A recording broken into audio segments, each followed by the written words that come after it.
శ్రీ సాయినాథాయ నమః. శ్రీ సాయి సచ్చరిత్రము 31వ అధ్యాయము 5వ రోజు పారాయణము సోమవారము. బాబా సముఖమున మరణించిన వారు సన్యాసి విజయానందు, బాలారాం మాన్కర్, నూల్కర్, మేఘశ్యాముడు, పులి. ఈ అధ్యాయములోని బాబా సన్నిధిలోని కొంతమందితో పాటు ఒక పులి కూడా మరణమును పొందుటను గూర్చి హేమాడ్ పంతు వర్ణించుచున్నాడు. మరణకాలమున మనసునందున కోరిక గాని ఆలోచన గాని ఆ వ్యక్తి భవిష్యత్తును నిశ్చయించును. భగవద్గీత 8వ అధ్యాయమున 5-6 శ్లోకములలోని శ్రీకృష్ణుడు ఇట్లు చెప్పియున్నాడు. ఎవరైతే వారి అంత్యదశయందు నన్ను జ్ఞప్తి ఎందుంచుకుందురో వారు నన్ను చేరెదరు. ఎవరైతే ఏదో మరొక దానిపైనను ధ్యానించెదరో దానిని మాత్రమే వారు పొందెదరు. అంత్యకాలమునందు మనము మంచి ఆలోచనలే మనసునందుంచుకొనగలమను నిశ్చయము లేదు. అనేక మంది అనేక కారణముల వలన భయపడి అదిరిపోయెదరు. కావున అంత్యకాల సమయమునందు మనస్సును నిలకడగా ఏదో ఒక మంచి ఆలోచన ఎందే అన్నచో నిత్యము దానిని అభ్యసించవలసిన అవసరం ఉంది.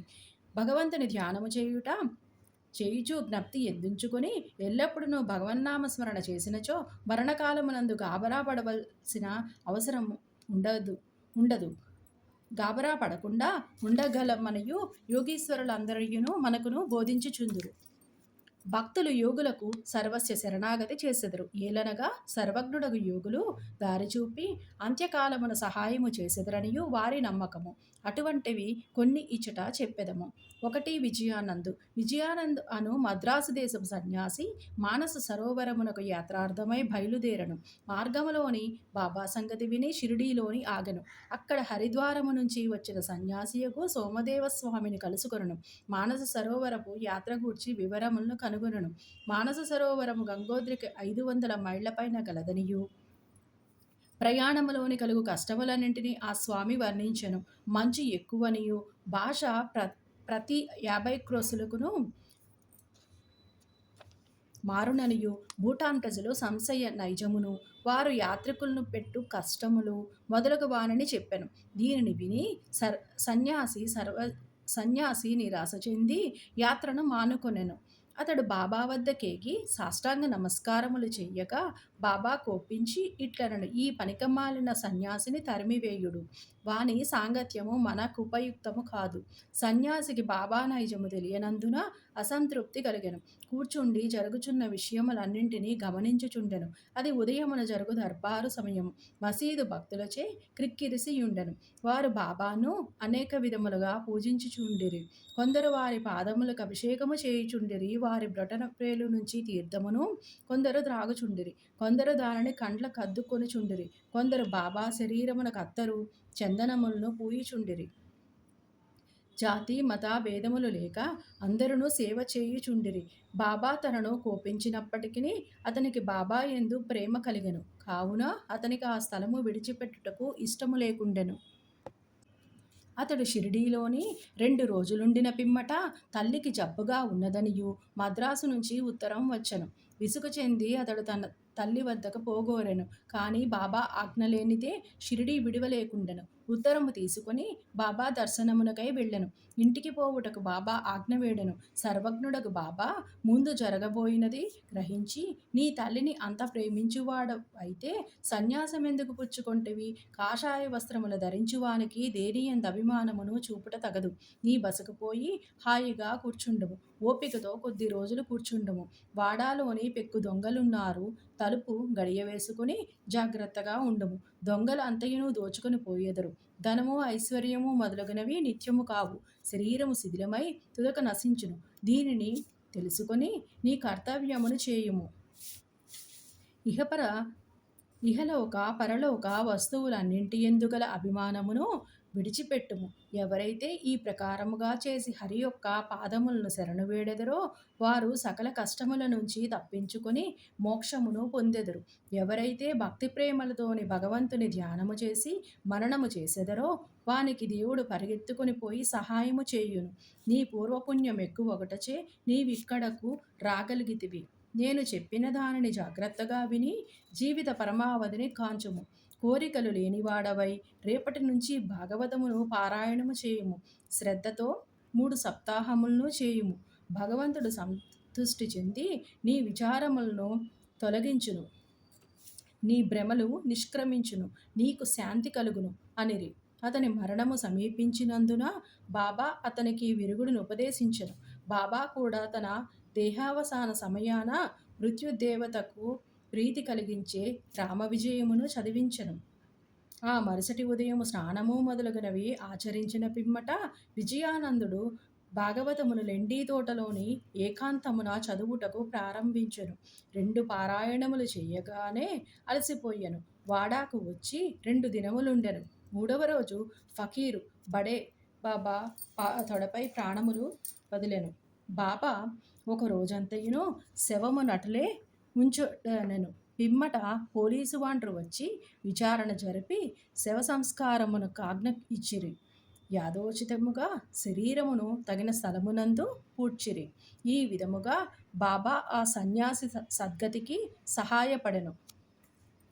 2. బాలారాం మాన్కర్. బాలారాం మాన్కర్ అను గృహస్థుడొకడు బాబా భక్తుడుగా నుండెను. అతని భార్య చనిపోయెను. అతడు విరక్తి చెంది కొడుకునకు గృహభారమును అప్పగించి షిరిడీకి వచ్చి బాబాతో నుండెను. అతని భక్తికి బాబా మెచ్చుకొని అతనికి సద్గతి కలుగజేయవలెననియు ఈ దిగువ రీతిన చేసెను. బాబా అతనికి 12 రూపాయలిచ్చి సతారా జిల్లాలోని మచ్చింద్రగఢ్లోని ఉండమనెను. బాబాను విడిచిపెట్టి మచ్చింద్రగఢ్లోని ఉండుటకు అతనికి ఇష్టము లేకుండెను. కానీ ఇదే అతనికి మంచి మార్గమనియు బాబా ఒప్పించెను. అచట రోజుకు 3 సార్లు ధ్యానము చేయుమనెను. బాబా మాటల యందు నమ్మకముంచి మాన్కర్ మచ్చింద్రగఢమునకు వచ్చెను.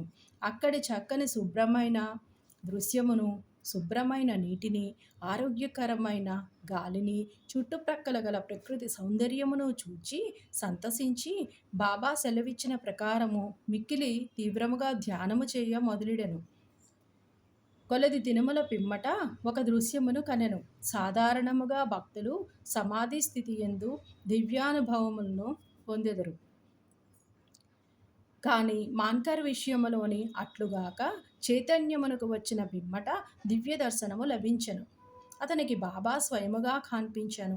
మాన్కర్ బాబాను చూచుటయే కాక తననచటకేల పంపితివనియు అడిగెను. బాబా ఇట్లు చెప్పెను. షిరిడీలోని అనేక ఆలోచనలు నీ మనస్సున లేచెను. నీ చంచల మనస్సునకు నిలకడ కలుగజేయవలయునని ఇచటకు పంపితిని. నీవు పంచేంద్రియములతోని 3.5 మూరల మనిషిగా నన్ను భావించితివి. నేనెల్లప్పుడూ షిరిడీలోనే ఉండెదననుకుంటివి. ఇప్పుడు నీవిచట చూచిన నా రూపము షిరిడీలోని చూచిన నా రూపముతోని సమానముగా నున్నదో లేదో నిర్ధారింపుము. ఇందుకే ఇచ్చటికి నిన్ను పంపితిని. కొంతకాలము గడిచిన పిమ్మట మాన్కర్ గడమును విడిచి బాంద్రాకు పయనమయ్యెను. పూనా నుంచి దాదరకు రైలులో పోవలెనని అనుకొనెను. టిక్కెట్టు కొరకు బుకింగ్ ఆఫీసుకు పోగా అది మిక్కిలి క్రిక్కిరిసి ఉండెను. అతడికి టిక్కెట్టు దొరకకుండెను. లంగోటి కట్టుకొని కంబలి కప్పుకున్న ఒక పల్లెటూరి వాడు వచ్చి మీరెక్కడికి పోవుచున్నారనియు అడిగెను. దాదరకనియు మాన్కర్ బదులు చెప్పెను. అతడిట్లనెను, దయచేసి నా దాదరు టిక్కెట్టు తీసుకొనుము. నాకవసరమైన పని ఉండుటచే దాదరకు వెళ్ళుట మానుకుంటిని. టిక్కెట్టు లభించినందుకు మాన్కర్ ఎంతో సంతోషించెను. జేబులో నుంచి పైకము తీయునంతలోనే నా జానపదుడు అంతర్ధానమయ్యెను. మాన్కర్ ఆ గుంపులోని అతనికై వెదికెను. కానీ లాభము లేకపోయెను. అతని కొరకు బండి కదులునంత వరకాగెను. కానీ వాని జాడయే కానరాకుండెను. మాన్కర్కు కలిగిన వింత అనుభవములందు ఇది 2వది. ఇంటికి పోయి వచ్చి తిరిగి మాన్కర్ షిరిడీ చేరెను. అప్పటి నుండి షిరిడీలోనే బాబా పాదములను ఆశ్రయించి ఉండెను. వారి సలహాలను అనుసరించి నడుచుకొనుచుండెను. తుదకు బాబా సముఖమున వారి ఆశీర్వాదములతో ఈ ప్రపంచమును విడిచినందువలన అతడెంతో అదృష్టవంతుడనియూ చెప్పవచ్చును. 3. తాత్యా సాహెబ్ నూల్కర్. తాత్యా సాహెబ్ నూల్కర్ గూర్చి హేమట్ పంతు ఏమియునూ చెప్పి ఉండలేదు. వారు షిరిడీలోని కాలము చేసినారనియు మాత్రము చెప్పెను. సాయి లీలా పత్రిక నుంచి ఈ వృత్తాంతమును గ్రహించితిమి. 1909 సంవత్సరములోని తాత్యాసాహెబ్ పండరీపురములోని సబ్జడ్జిగా నుండెను. అప్పుడు నానాసాహెబ్ చంద్రోర్కరు అచట మామల్తుదారుగా నుండెను. ఇద్దరును చాలాసార్లు కలుసుకుని మాట్లాడుచుండిరి. తాత్యాసాహెబ్కు యోగులయందు నమ్మకము లేకుండెను. నానాసాహెబ్కు వారి యందు మిగుల ప్రేమ. అనేక పర్యాయములు నానాసాహెబు నూల్కర్కు బాబా లీలలను చెప్పి షిరిడీకి పోయి వారి దర్శనము చేయుమనియు బలవంతపెట్టెను. తుదకు 2 షరతులపై నూల్కర్ ఒప్పుకొనెను. అందులోని ఒకటి బ్రాహ్మణ వంటవాడు దొరకవలయును, రెండవది బహుకరించుటకు చక్కని నాగపూరు కమలాఫలములు దొరకవలయును. భగవత్ కటాక్షముచే ఈ రెండునూ తటస్థించెను. ఒక బ్రాహ్మణుడు నానాసాహెబ్ వద్దకు రాగా అతడు వానిని తాత్యాసాహెబ్ నూల్కర్ వద్దకు పంపెను. ఎవరో గాని 100 కమలాఫలములను నూల్కర్కు పంపిరి. 2 షరతులు నెరవేరుటచే తాత్యాసాహెబ్ షిరిడీకి తప్పక పోవలసి వచ్చెను. మొట్టమొదట బాబా అతనిపై కోపగించెను. క్రమముగా బాబా అవతార పురుషుడనియు తగిన నిదర్శనములు తాత్యాసాహెబ్ నూల్కర్కు లభించెను. కనుక అతడు బాబా ఎడ మక్కువపడి తన అంత్యదశయందు షిరిడీలోనే ఉండెను. తన అంత్యదశలోని మతగ్రంథముల పారాయణము వినెను. చివరి సమయములోని బాబా పాదతీర్థము అతనికిచ్చిరి. అతని మరణవార్త విని బాబా ఇట్లనెను: అయ్యో తాత్యా మనకంటే ముందే వెళ్ళిపోయెను. అతనికి పునర్జన్మము లేదు. 4 మేఘశ్యాముడు 28వ అధ్యాయములోని మేఘుని కథ చెప్పితిమి. మేఘశ్యాముడు మరణించగా గ్రామవాసులందరూ శవం వెంట వెళ్ళిరి. బాబా కూడా వెంబడించెను. బాబా అతని శవంపై పువ్వులు చల్లెను. దహన సంస్కారమైన పిమ్మట బాబా కంటనీళ్లు కారెను. సాధారణ మానవుని వలె బాబా చింతా విచార నిమగ్నుడైనట్లు కనబడెను. శవమంతయును పూలతో కప్పి దగ్గర బంధువు వలె ఏడ్చి బాబా మసీదునకు తిరిగి వచ్చెను. యోగులు అనేకులు భక్తులకు సద్గతినిచ్చుట విందుము. కానీ బాబా గొప్పదనం అమోఘమైనది. క్రూరమైన పులి కూడా వారి వల్ల సద్గతినే పొందెను. ఈ కథయే ఇప్పుడు చెప్పుదుము. 5 పులి. బాబా సమాధి చెందుటకు 7 రోజుల ముందుగా విచిత్రమైన ఈ సంగతి షిరిడీలోని జరిగెను. ఒక నాటు బండి వచ్చి మసీదు ముందర ఆగెను. ఆ బండిపై ఇనుప గొలుసులతోని కట్టి ఉంచిన పులి ఉండెను. దాని భయంకరమైన ముఖము వెనుకకు తిరిగి ఉండెను. దానిని 3 దుర్విషులు పెంచుచూ ఊరూరా త్రిప్పి డబ్బు సంపాదించుకొనుచుండిరి. అది వారి జీవనోపాధి. ఆ పులి ఏదో జబ్బుతో బాధపడుచుండెను. అన్ని విధములైన ఔషధములను వాడిరి. కానీ వారి ప్రయత్నములు నిష్ఫలమయ్యెను. బాబా కీర్తి విని వారు దానిని షిరిడీకి తీసుకుని వచ్చిరి. దానిని గొలుసులతోని పట్టుకుని ద్వారం వద్ద నిలబెట్టి దుర్విషులు బాబా వద్దకు పోయి దాని విషయమంతయును బాబాకు చెప్పిరి. అది చూచుటకు భయంకరముగా నుండియు జబ్బుతో బాధపడుచుండెను. అందులోని అది మిగుల చికాకు పడుచుండెను. భయాశ్చర్యములతోని ప్రజలందరూ దాని వైపు చూచుచుండిరి. బాబా దానిని తన వద్దకు తీసుకుని రమ్మనను. అప్పుడు దానిని బాబా ముందుకు తీసుకుని వెళ్ళిరి. బాబా కాంతికి తట్టుకొనలేక అది తలవాల్చెను. బాబా దాని వైపు చూడగా అది బాబా వైపు ప్రేమతో చూచెను. వెంటనే తన తోకను నేలపై 3 సార్లు కొట్టి తెలివి తప్పి క్రింద పడి చచ్చెను. అది చచ్చుట చూచి దుర్వేషులు విరక్తి చెంది విచారములోని మునిగిరి. కొంతసేపటికి వారికి తెలివి కలిగెను. ఆ జంతువు రోగముతో బాధపడుచు చచ్చుటకు సిద్ధముగా నుండుటచే అది బాబా సముఖమున వారి పాదముల వద్ద ప్రాణములు కోల్పోవుట దాని పూర్వజన్మ పుణ్యమే అని భావించిరి. అది వారికి బాకీ పడి ఉండెను. దాని బాకీ తీరని వెంటనే అది విమోచనమును పొంది బాబా పాదముల చెంత ప్రాణములు విడిచినది.